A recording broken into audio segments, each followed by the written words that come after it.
안녕하세요. JD부장구소의 소장 조선입니다. 오늘은 위기가 오기 전까지 연준은 금리 안 내린다 라는 주제로 말씀드리도록 하겠습니다. 2023년 8월 30일 수요일 시황입니다.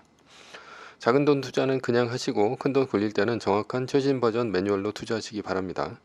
JD부장구소 유튜브 멤버십은 영상 및 링크를 타고 가입을 하시면 됩니다. 뉴욕 마켓워치 물가 고용 둔화 신호에 집중, 주식 채권 오르고 달러 떨어졌다 라는 기사가 있는데요. 어제는 나스닥이 1.74%, S&P 500 지수가 1.45%, 다우존스 지수가 0.85% 오르면서 3대 지수 모두 상승했습니다. 메인 뉴스입니다. 금리 하락에 주가 상승. 다만 어제 주가가 오른 이유는 채용 공고와 소비자 신뢰 지수가 하락해 미국의 국채 금리가 떨어진 영향이 큽니다. 7월 채용 공고는 882만 건으로 예상인 950만 건보다 약 70만 건 정도가 급격히 줄었습니다. 컨퍼런스 보드의 8월 소비자 신뢰 지수는 106.1로 시장의 예상치인 116을 크게 밑돌았습니다. 이에 연준이 금리를 더 이상 올리지 않을 것이란 예상 때문에 금리가 반응을 했죠. 10년물 국채금리는 4.11%까지 떨어지면서 4.3%를 넘어가던 때에 비하면 크게 떨어졌습니다. 달러, 채권, 주식의 순서로 움직인다 했습니다. 지금은 달러에서 채권으로 주도권이 넘어갔습니다. 10년물 국채금리는 4.342%로 고점을 찍고 어제까지 무려 5%나 빠졌습니다. 채권으로의 자금 신규 유입이 그만큼 있었다는 얘기입니다. 어제 테슬라는 약 7% 뛰었고 엔비디아는 약 4% 뛰었습니다. 애플도 2% 넘게 올랐습니다. 아이폰 올 상반기 스마트폰 출하 전세계 1위에서 4위 독차지 삼성 갤럭시 A14가 5위라는 기사가 있는데요. 중국 소비 침체에 따른 아이폰의 판매 감소가 우려됐었는데 올해 상반기에는 1위에서 3위가 모두 아이폰 14였고요. 4위도 아이폰 13이 차지했습니다. 그 뒤로 5위서부터 10위까지는 삼성전자의 갤럭시 시리즈고 중국의 스마트폰은 모두 10위권 밖으로 밀려났습니다. 이러한 수치는 이미 스마트폰이 시장이 포화가 되어서 양극화의 영향 때문인 것으로 보입니다. 스마트폰을 살 사람들은 이미 다 샀고 스마트폰을 바꿔 타는 경우 갤럭시에서 아이폰으로 넘어오는 추세입니다.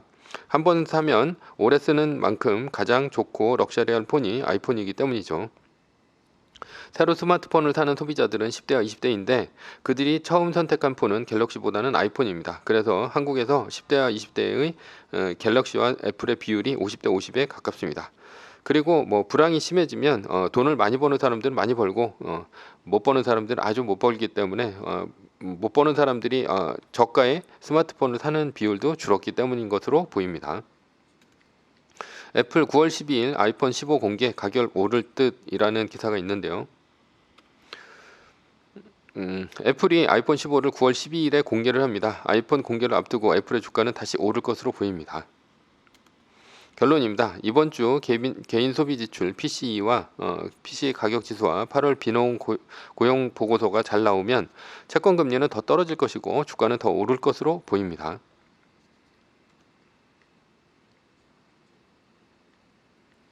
서브 이슈입니다. 위기가 오기 전까지 연준은 금리 안 내린다. 미국의 2분기 GDP 속보치 2.4% 올랐고 연착륙 기대 속 호조라는 기사가 있는데요. 미국의 GDP, 2분기 GDP가 전기 대비 2.4% 증가했습니다. 미국의 경제 상황이 지금 너무 좋다는 얘기입니다. 중국이 6% 성장을 지속하고 미국이 2% 이하로 성장을 하면 2028년 중국이 미국의 GDP를 역전한다고 경제학자들은 전망을 했습니다. 그러나 지금의 상황은 중국은 디플레이션에 빠지고 미국은 고성장을 거듭하면서 100년이 지나도 중국은 미국을 추월할 수 없게 됩니다. 이 모든 것이 미국의 리쇼어링 정책 때문입니다. 미국의 IRA, 반도체 칩스법 등으로 미국으로 공장이 대거 이전 중입니다. 왜냐하면 미국에 공장이 지어져야 지원금을 받을 수 있게 되자 글로벌 반도체, 전기차 관련 기업들은 미국에 공장을 지었고 이로 인해 미국에는 일자리가 넘쳐나서 실업률이 떨어졌습니다. 게다가 코로나 때 미국은 자국의 일자리를 보호하고자 약 3조 달러의 양적 완화로 돈을 뿌렸습니다. 그래서 지갑이 두둑해진 미국의 소비자들은 소비를 적극적으로 하면서 소비가 식지 않고 있고요. 미국이 소비와 제조 두 가지로 성장을 하자 미국의 GDP는 솟아오르기 시작했습니다. CNBC 중국 디플레이션 압력 전 세계로 확산할 것이라는 기사가 있는데요. 반면에 중국은 디플레이션에 빠졌습니다. 소비와 제조가 동시에 나빠지면서 2023년 중국의 GDP는 5%도 안 되게 생겼습니다. 부동산 불황으로 인해 내수 소비가 망가졌고 실업률은 높아졌습니다. 미국과의 갈등으로 외국인 투자도 줄었고 위안화 가치가 떨어지자 외국인들은 중국의 증시에서 탈출하고 있습니다. 한국의 원화도 가치가 떨어질 것으로 예상되면 외국인들이 주식을 팝니다. 왜냐하면 주식으로 벌어들인 돈보다 환차선으로 인한 손해가 더 크기 때문이죠. 그래서 중국은 달러 위안의 환율 방어 때문에 미국의 국채를 내다 팔면서 위안화 가치를 방어하고 있습니다. 올드 차이나 중국 증시 활성화 이후에 0.1% 거래세 절반 인하라는 기사가 있는데요. 중국은 외국인들이 중국의 주식을 팔고 나가자 주식시장을 부양하기 위해서 증권 거래세를 0.1%로 낮췄습니다. 그러나 이것은 일시적인 조치일 뿐입니다. 중국의 위안화 가치 하락 때문에 망가진 것은 달러원 환율입니다. 중국의 위안화 가치가 떨어지면 중국과의 무역 의존도가 높은 나라들의 통화 가치는 떨어집니다. 대표적인 나라가 독일, 한국이죠. 한국의 원화 가치는 이번에 달러 인덱스가 오를 때 가장 많이 떨어졌습니다. 왜냐하면 중국은 미국 국채를 팔아서 위안화 환율 방어를 하고 있는데 한국은 이런 움직임이 전혀 없었기 때문입니다. 그래서 한국의 원화 가치가 위안화보다 훨씬 더 많이 떨어졌습니다. 중국 경제 강국 독일 이젠 유럽의 병자 우려라는 기사가 있는데요. 한국과 독일은 중국 의존도가 심해 GDP가 망가지고 있는 중입니다. 독일은 올해 실질 GDP가 전년 동기 대비 마이너스가 될 전망인데요. G7 국가 중 유일합니다. 한국도 독일과 마찬가지로 2023년 상반기에 연속 무역 적자를 기록했습니다. 이것이 모두 중국 의존도가 심한 한국, 독일의 경제 구조 때문입니다.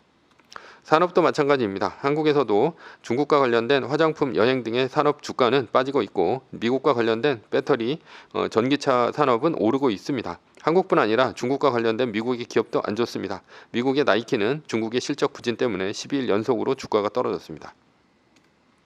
그러나 중국의 디플레이션이 꼭 나쁜 것은 아닙니다. 왜냐하면 중국이 디플레이션에 빠지면 글로벌 물가를 낮춰줄 수 있기 때문이죠. 한국 직구 폭증 3일 배송 고속선 띄운 알리바바라는 기사가 있는데요. 내수 소비 여력이 안 좋은 중국은 적극적으로 디플레이션을 수출하고 있습니다. 그 증거로 한국에서 중국의 직구족이 늘고 있습니다. 왜냐하면 알리바바에서는 5일 배송이 빠르고 5일 배송으로 빠르고요. 1,000원짜리 물건도 공짜 배송을 해주며 가격 또한 싸기 때문이죠. 알리바바 쇼핑몰에서 같은 제품이 쿠팡보다 3분의 1 가격으로 싸게 팔고 있습니다. 물론 짝퉁 상품에 피해가 있는 것은 사실이지만 한국에서의 알리바바 점유율은 매년 높아지고 있는 추세입니다.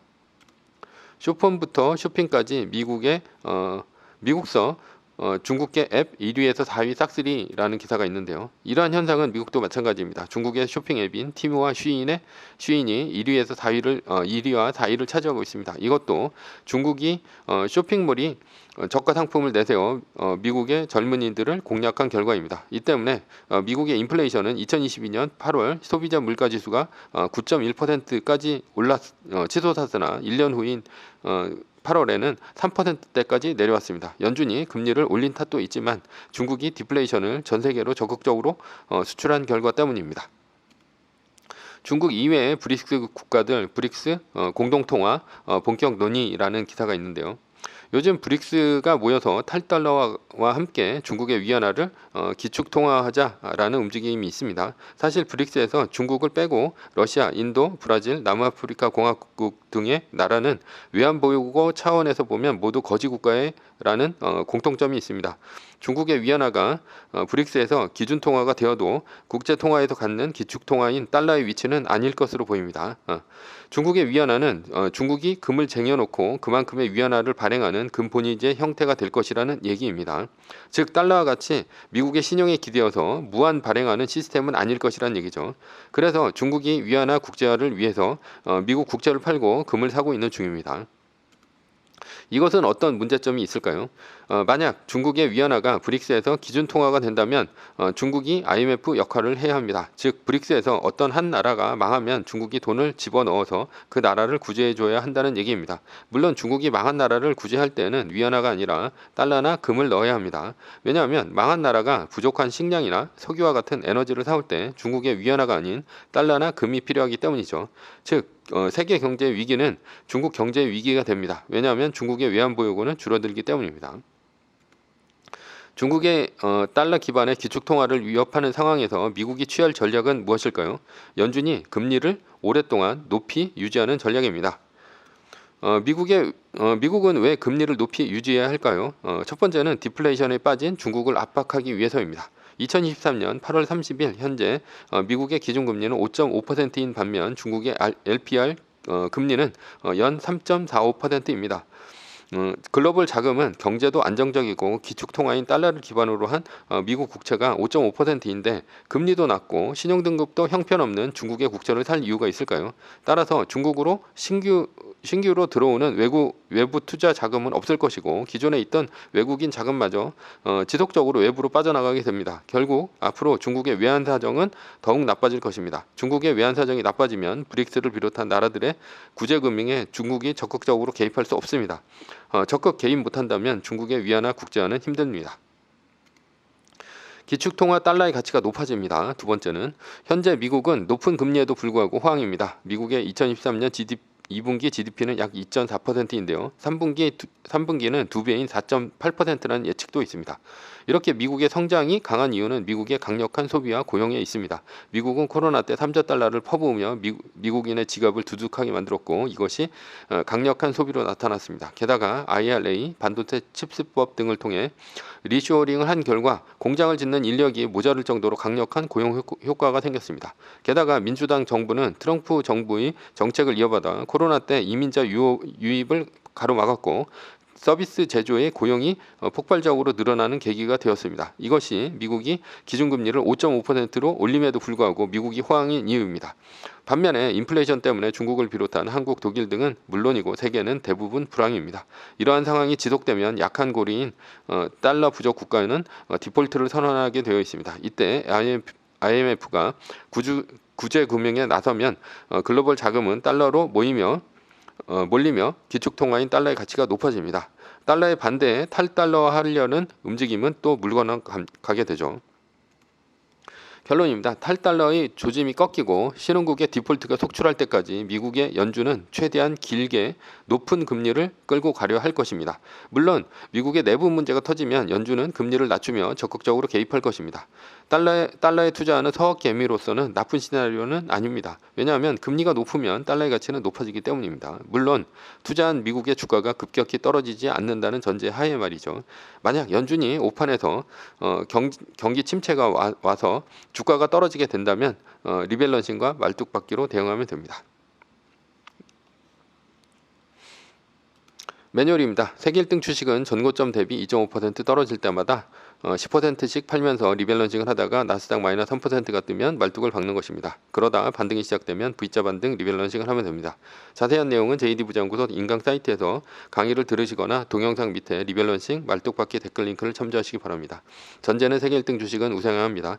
매뉴얼을 지키며 세계 1등에 투자하면 매년 25%의 복리로 10년간 10배, 20년간 100배로 재산을 불릴 수도 있습니다. 위의 상황은 매뉴얼일 뿐입니다. 따를 사람은 따르고 참고할 사람은 참고하시면 됩니다. 주식을 사고 파는 것에 대한 모든 책임과 이득은 본인에게 있습니다. 매뉴얼을 지키려면 머리를 쓰지 말고 머리를 쓰려면 매뉴얼을 지키지 맙시다.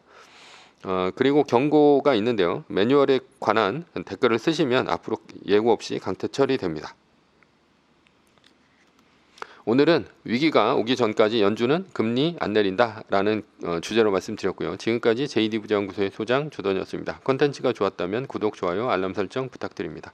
지금까지 들어주셔서 감사합니다.